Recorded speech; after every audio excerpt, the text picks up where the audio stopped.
Good morning student. पिछले class में हम लोगों ने वेव्स के बारे में पढ़ा, किस प्रकार से समुद्र की लहरें ऊंची ऊंची उठने लगती है, इसके पीछे क्या कारण होता है, इसके बारे में अच्छे से डिटेल में पढ़ा गया। अब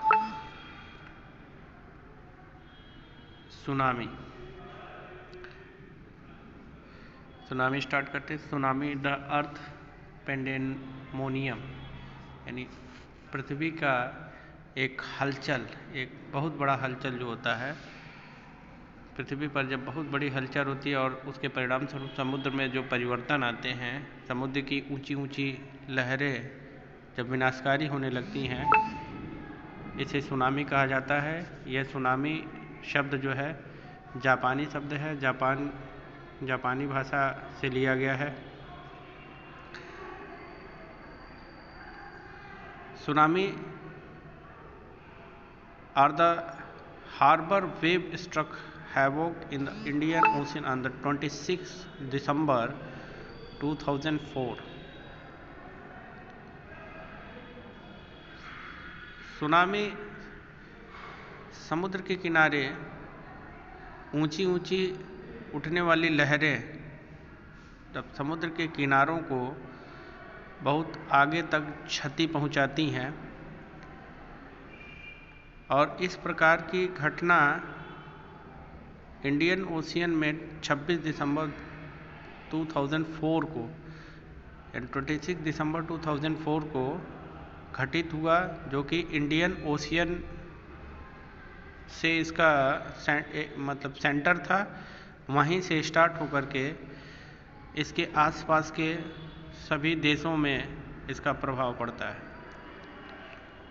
the wave was the result of earthquake that had its epicenter close to the western boundary of Sumatra. इसकी जो समुद्र की लहरें ऊंची ऊंची उठ रही थी, इसका कारण था समुद्र के अंदर अर्थक्वेक आया, मतलब भूकंप आया, और भूकंप के परिणाम स्वरूप समुद्र के जलस्तर में वृद्धि हुई और ऊंची ऊंची लहरें उठने लगी। भूकंप की तीव्रता मापी जाती है रिक्टर स्केल पर। तो जब भूकंप की उसकी तीव्रता मापी गई तो यहाँ पे लिखा हुआ है the magnitude of the earthquake was 9.0 on the Richter scale, और 9.0 रिक्टर स्केल पर जो भूकंप की तीव्रता होती है वो बहुत ही विनाशकारी होती है। इस प्रकार से इस टाइप का सदियों में कभी कभार इस टाइप की घटना घटित होती है। तो ऐसी घटना घटित होती है इंडियन ओशियन में, हिंद महासागर में, और उसका जो एपिक सेंटर होता है भूकंप का वो रहता है western boundary of Sumatra. Java Sumatra जो इंडोनेशियन द्वीप समूह है, वहाँ पे एक आइलैंड है, एक द्वीप है। उस द्वीप के पश्चिमी बाउंड्री पर, पश्चिमी सीमा पर इसका एपिक सेंटर रहता है। एपिक सेंटर उसे कहते हैं भूकंप जहाँ से ओरिजिनेट होता है, जहाँ पे दो प्लेटें घर्षण करती हैं, और घर्षण करने के बाद जब उसमें से वाइब्रेशन रिलीज होता है, वो वाइब्रेशन जब चारों ओर फैलने लगता है, तो जहाँ से उसका ओरिजिनेट पॉइंट होता है, उसी ओरिजिनेट पॉइंट को ही हम एपिक सेंटर कहते हैं। इस प्रकार सुमात्रा के पश्चिमी सीमा पर इस भूकंप का एपिक सेंटर था। As the Indian plate went under the Burma plate, जिसका परिणाम ये हुआ कि भारतीय प्लेट बर्मा प्लेट के नीचे चला गया। There was a sudden movement of the sea floor.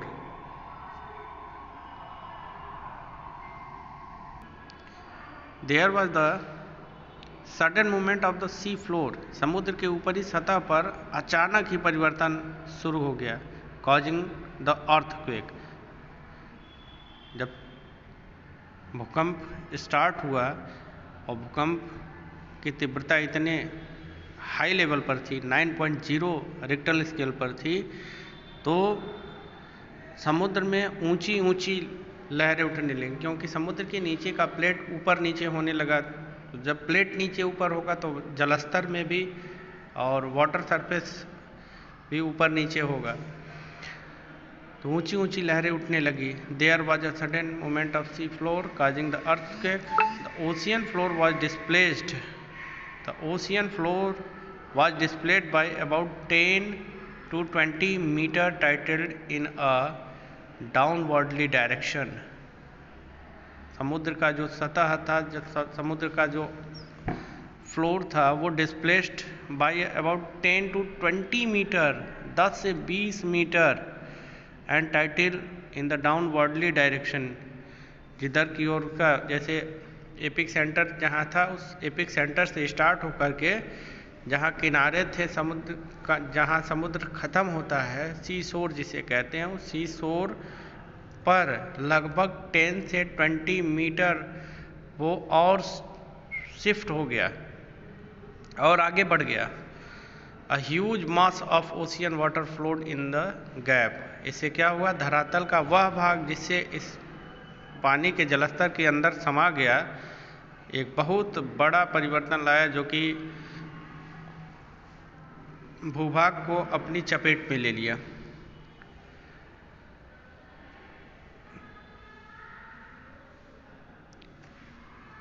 This marked the withdrawal of the water mass from the coastline of the land mass in the South and Southeast Asia। इसका प्रभाव इतना ज़बरदस्त था, इसे साउथ और south east Asia के लगभग coastal, जहाँ पे समुद्र तटीय प्रदेश हैं, इन सभी समुद्र तटीय प्रदेशों में इस तरह के परिवर्तन देखने को मिलता है। उसका कुछ हिस्सा, यानी जो समुद्र तट पे जो स्थल का पार्ट था, वो स्थलीय पार्ट जाके समुद्र में समा गया। After thrusting of Indian plate below in the Burma plate, यानी भारतीय प्लेट का बर्मा प्लेट में जाने से उसके बाद क्या हुआ, the water mass rushed back toward, the water mass rushed back toward the coastline. जब भारतीय प्लेट बर्मा प्लेट में उसके नीचे चला गया, तो भारतीय कोस्टलाइन का कुछ हिस्सा जलमग्न हो गया। Tsunami travelled speed of about 800 kilometre. Tsunami की जो स्पीड थी वो लगभग 800 किलोमीटर पर आवर के स्पीड से चल रही थी, comparable to speed of commercial aircraft. जो कॉमर्शियल एयरक्राफ्ट हवाई जहाज़ की जो स्पीड होती है, उसके स्पीड की तुलना में भी काफ़ी ज़्यादा तेज़ थी। जैसे जेट एयरवेज वगैरह तमाम ऐसे एयरक्राफ्ट हैं जो बहुत स्पीड से चलने वाले, उनकी तुलना में भी ये काफ़ी तेज़ थी। And completely washed away some of the islands in the Indian Ocean. और इसका रिजल्ट ये हुआ कि भारतीय आइलैंड में, जैसे इंडियन ओशियन में हमारा ये बे ऑफ बंगाल भी उसी का पार्ट है, इंडियन ओशियन का ही पार्ट है। तो बे ऑफ बंगाल में हमारा Andaman and Nicobar island groups है, और अंडमान निकोबार आइलैंड ग्रुप्स उतनी हाई उसमें लैंड मास नहीं है, जिसके वजह से ये परिणाम हुआ कि कुछ ऐसे पार्ट थे आइलैंड के पार्ट जो समुद्र में समा गए। The Indira point is the Andaman and Nicobar island that mark the southern most point of India got completely submerged. जैसे इंदिरा पॉइंट भारत का दक्षिणतम बिंदु कहा जाता है, जो कि अंडमान निकोबार आइलैंड ग्रुप पर स्थित था, जो 0 डिग्री इक्वेटर से लेकर के 6 डिग्री के आसपास उसकी स्थिति थी, 6 डिग्री नॉर्थ लैटिट्यूड पर उसकी स्थिति थी। तो 6 डिग्री नॉर्थ लैटिट्यूड का वो पॉइंट जो अंडमान निकोबार आइलैंड ग्रुप्स में वही भारत का सबसे दक्षिणतम पॉइंट था। इस सुनामी के कारण वो आइलैंड क्या हो गया, पूरा का पूरा जल में समा गया। As the wave moved from earthquake epicenter from Sumatra toward the Andaman Island and Sri Lanka, the wavelength decrease in depth of water। यानी एपिक सेंटर से जब इसका स्पीड स्टार्ट हुआ तो वहाँ तो लगभग 7 से 900 किलोमीटर प्रति घंटे की चाल से थी, लेकिन अंडमान निकोबार आइलैंड तक आते आते इसकी स्पीड 70 किलोमीटर पर आवर से भी लगभग कम हो गई। तो अंडमान निकोबार तथा श्रीलंका भी है इसमें, श्रीलंका तक आते आते इसकी स्पीड डाउन हो गई, लेकिन लहरों में किसी तरह का कोई परिवर्तन नहीं होता है। ऊंची ऊंची लहरें फिर भी किनारों तक आईं। Tsunami wave travelled up to depth of 3 kilometre from the coast killing more than, यानी समुद्र का जो तट है, समुद्र तट जहाँ से समुद्र शुरू होता है और जहाँ लैंड पार्ट स्टार्ट होता है, उस लैंड पार्ट से लगभग 3 किलोमीटर अंदर ज़मीन के भूभाग तक लैंडमास की ओर इसकी लहरें इतनी खतरनाक थी कि लगभग 3 किलोमीटर तक इसका भारी नुकसान हुआ। तो इस 3 किलोमीटर के रेंज में इस कोस्ट लाइन में रहने वाले लोगों पर इसका काफ़ी ज़्यादा प्रभाव पड़ा। लगभग 10,000 से ज़्यादा लोग इसमें मारे गए और लाखों लोग बेघर हो गए। In India the worst affected were the coastal area of Andhra Pradesh, Tamil Nadu, Kerala, Puducherry and Andaman and Nicobar island. इसका इफेक्ट भारत के आंध्र प्रदेश, तमिलनाडु, केरला, पुदुचेरी, अंडमान एंड निकोबार आइलैंड, इन सभी राज्यों पर सबसे ज़्यादा प्रभाव डाला और ये माना जाता है कि ये अब तक का सबसे भीषण समुद्री भूकंप था। और इसके पहले लोग बताते नहीं हैं कि मतलब इस तरह की कोई जान माल इस समुद्र के किनारे या इंडियन ओशियन में इस तरह की हलचल हो सकती है। While the earthquake cannot be predicted in advance, अगर देखा जाए तो भूकंप का पूर्वानुमान लगाना संभव नहीं है, लेकिन विज्ञान कुछ यानी साइंस ने कुछ अपने आप को इम्प्रूव किया है और बताया जाता है कि अगर भूकंप की कहीं एपिक सेंटर कहीं बनने की संभावना है या वहाँ पे कोई हलचल हो रही है तो 3 to 4 आवर पहले, मतलब लगभग 3 से 4 घंटे पहले ये एक पोटेंशियल मतलब एक पूर्वानुमान ये लोग लगा सकते हैं और बताया जा सकता है कि भूकंप का एपिक सेंटर किसी जगह पे है और इसका जो प्रभाव किस क्षेत्र में पड़ेगा, तो एक अलर्ट को जारी कर सकते हैं। Such early warning system are in place across the Pacific Ocean। इस प्रकार के पैसिफिक ओशियन में अक्सर सुनामी की चेतावनी आती रहती है प्रशांत महासागर में, but not in the Indian ocean. लेकिन इंडियन ओशियन में इस प्रकार की कोई हलचल नहीं होती थी, इस तरह का कोई प्रेडिक्शन भी नहीं होता था। Tsunami are rare in the Indian Ocean. Indian Ocean मतलब हिंद महासागर में सुनामी की घटना बहुत ही रेयर थी और इसका पूर्वानुमान भी नहीं लगाया जा सकता कि इंडियन ओशियन में भी सुनामी आने की संभावना है। As the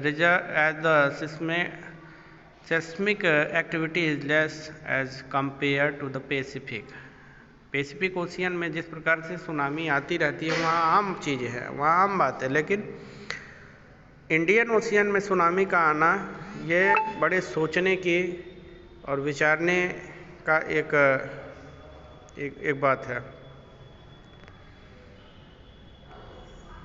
the destruction caused by the tsunami and Tamil Nadu, ये एक फिगर दिखाया गया है किस प्रकार से जान माल और यहाँ पे नुकसान हुआ है, कितना यहाँ भीषण तबाही मचाया था सुनामी ने 2004 में जो आया था। The tsunami that ravaged the south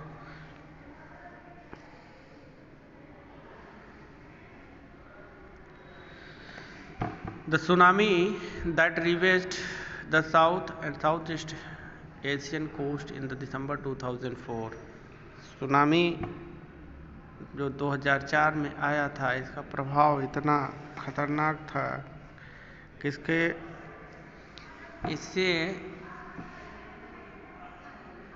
संबंधित जो देश इससे थे, उन देशों के समुद्र तटों पे इतना नुकसान किया, जिसमें south and south east Asian coast था। The most devastating tsunami in the last several 100 years. इस तरह की सुनामी की घटना मतलब सैकड़ों साल में कभी यहाँ पे घटित हुआ है। The large damage cause to life and property was primarily a result of lack of monitoring, the early warning system and the knowledge among the coast dwellers of Indian Ocean। इस तरह की जो जनधन की हानि हुई, लोगों को जान से हाथ धोना पड़ा, लोगों की संपत्तियां डैमेज हो गई, इसके परिणाम स्वरूप अब एक वार्निंग, एक चेतावनी के रूप में वैज्ञानिकों को ये चैलेंज एक्सेप्ट करना पड़ा कि इंडियन ओशियन में भी फिर सुनामी आने की संभावना हो सकती है, और अब ये लोग तैयार हैं। इसलिए इन्होंने अपने कोस्ट ड्वेलर्स पर उन्होंने अपने तमाम यंत्रों को फिट किया है, ताकि किसी तरह की सुनामी आने की अगर कोई हलचल होती है, कोई घटना अगर घटित होती है इंडियन ओशियन में, तो उसकी 3-4 घंटा पहले कम से कम अपने कोस्टल लाइन पर रहने वाले लोगों को वहाँ से हटाया जा सके। तो इस तरह से अब भारत के समुद्र तटीय क्षेत्रों में इस अलर्ट की मशीन को लगाया गया है। The first indication that tsunami is approaching is the rapid withdrawal of water from the coastal region followed by the destructive wave। यानी जहाँ से सुनामी स्टार्ट होती है, वहाँ अगर देखा जाए तो बहुत तेज पानी का ऊपर उठना और डाउनवर्ड होना, ये बहुत तेज़ी से स्टार्ट होता है और फिर वो समुद्र के किनारों तक ढकेलने का काम करता है, followed by the destructive wave. और जब ये समुद्र के किनारे मतलब पहुंचता है, तो समुद्र के किनारे रहने वाले जो मानव सभ्यता है, वो मानव सभ्यता इतनी मतलब उससे हताहत होती है, उस हताहत से हम अनुमान लगा सकते हैं कि सुनामी कितनी खतरनाक होती है। When this happened on the coast, जब समुद्र के किनारे इस तरह की घटना घटित होती है, instead of people going to high ground, तो लोग ज़मीन के ऊंचे भाग की ओर लोगों को भागना पड़ता है, ताकि सी वेव्स वहाँ तक ना पहुँच पाए। They started assembling at the coast to view the miracle। वो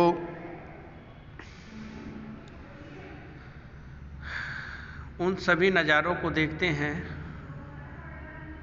उस ऊंचे स्थान से खड़े होकर के, जो उनके सामने एकदम घटित होता है। As a consequence, there was a large casualty of serious onlooker when the Gangetic was the gigantic wave struck। जब इस तरह की विशाल समुद्री लहरें ऊपर उठती हुई दिखाई देती हैं, एक भीषण बर्बादी जो लाती हैं, इस सब का नज़ारा एकदम साक्षात लोगों को दिखाई देता है। तो इस प्रकार से सुनामी के बारे में ये जो टर्म था समाप्त होता है।